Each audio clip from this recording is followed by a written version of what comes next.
Hello and welcome. My name is Lisa Langell. I'm the National Training Manager for AIMSweb, and I want to talk to you briefly about how to actually set up multiple students at once in the AIMSweb system.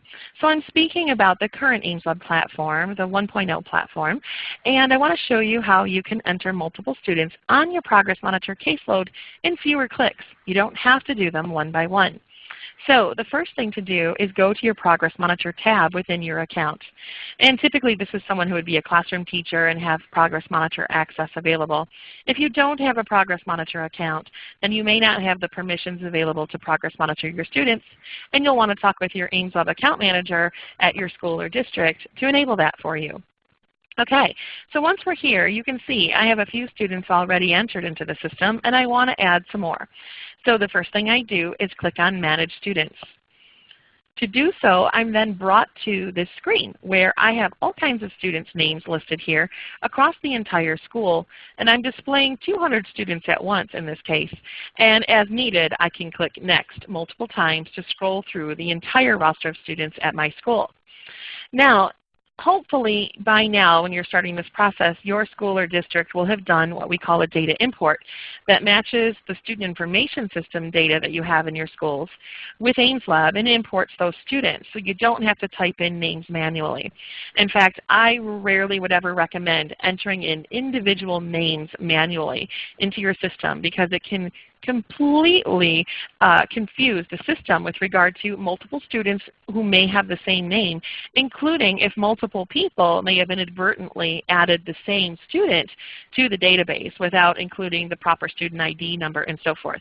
So be prepared for some duplicates and the possibility for that if you are entering in names manually. I really strongly recommend that import process, and you can find out more about that import process through the AIMSweb help file at the top of your screen. Okay, that said, now let's move and get started.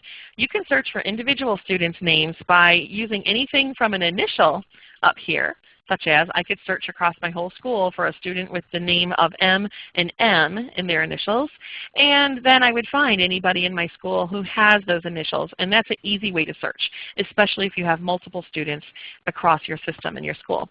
I could also simply clear this out by clicking Clear at the bottom and then going and searching simply by grade level perhaps. So I could click on current grade, let's say grade 3. I can click Search, and it will pull up any grade 3 students that I have. And of course, the more variables you add in here in these different fields and search for, the more refined your search will become. And at any time, you can clear out that search by clicking Clear, and then you'll see, again, all the students' names on the right-hand side. So let's say that I'm a support teacher who is going to be adding students across multiple grade levels into my progress monitoring system, and I want to do that all at once. All I need to do is find the students that I want to work with and click the checkbox next to as many of their names as needed. So I might scroll down, I need 1 kindergarten student, 2 second grade students, and perhaps 2 third grade students. So I'm going to add those students to my caseload. And I'm going to scroll down to the bottom here and click Add PM. Once I do that, a prompt will come up. It'll say, do you want to use the Schedule Wizard? And my recommendation is almost always do we want to use the Schedule Wizard.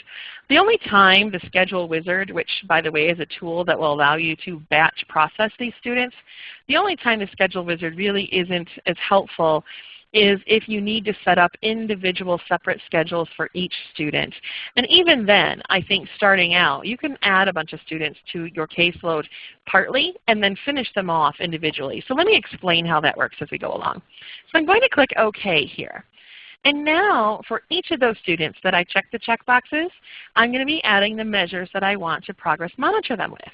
So for example, I had a kindergarten student, and maybe I actually want to progress monitor them on letter naming and letter sound fluency. Well, by checking all these checkboxes, I'm going to actually add the schedules and the measures for all of the students on my list. But to save time, it might be easier to do so and then just weed out the few students that you didn't need.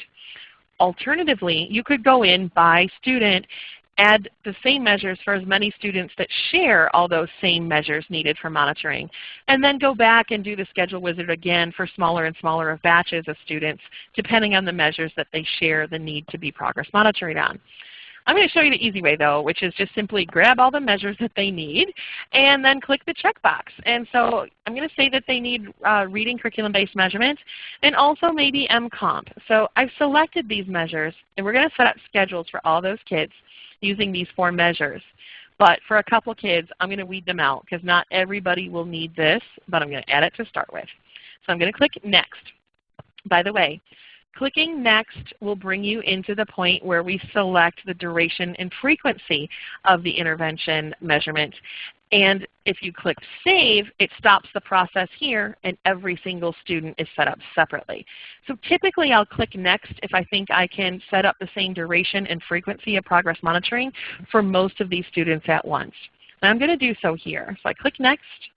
And then I can choose the start and end date. This is the duration portion. So I can click on this little calendar link and scroll ahead to some date, let's say May of 2014, or any date in between if you want. And then I can set the schedule and frequency. So if I wanted to do it every so many days, I would choose this. If I want to do it every so many weeks, I would choose this. And I'm going to say I'm going to do this once a week because that's really a nice best practice.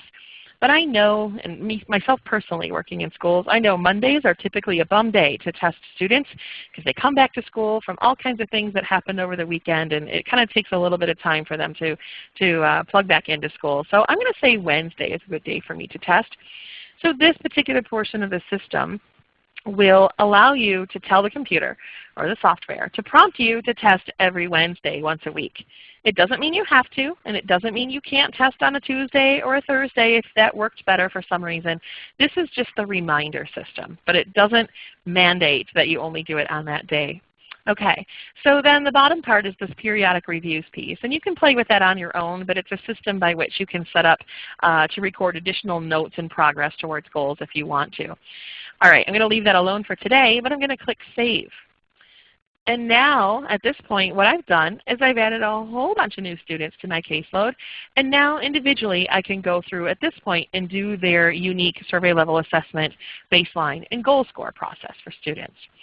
You'll notice here that I have all these different measures that are showing. And remember, I said I added some measures for kids that really didn't need it. So for example, Katie Ahmed, she's a kindergarten student. I'm probably not going to be progress monitoring her on RCBM, our oral reading measure, unless maybe she was on the gifted and talented type end of things, and maybe there's a corner case use for that. But for right now, I'm going to say nope, and I'm going to select her to be deleted. Same with Alexis Holloway. I don't need to do letter naming fluency with her. She's a grade 2 student, so I'm going to delete those things for her. And also delete those 2 things for Ellen Holloway in 3rd grade.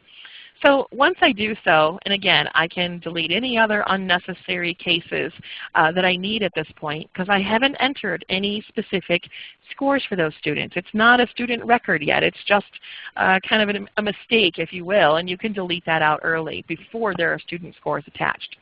So once I click the number of students that I want to delete off this initial roster, I click Delete at the bottom, and that removes those schedules.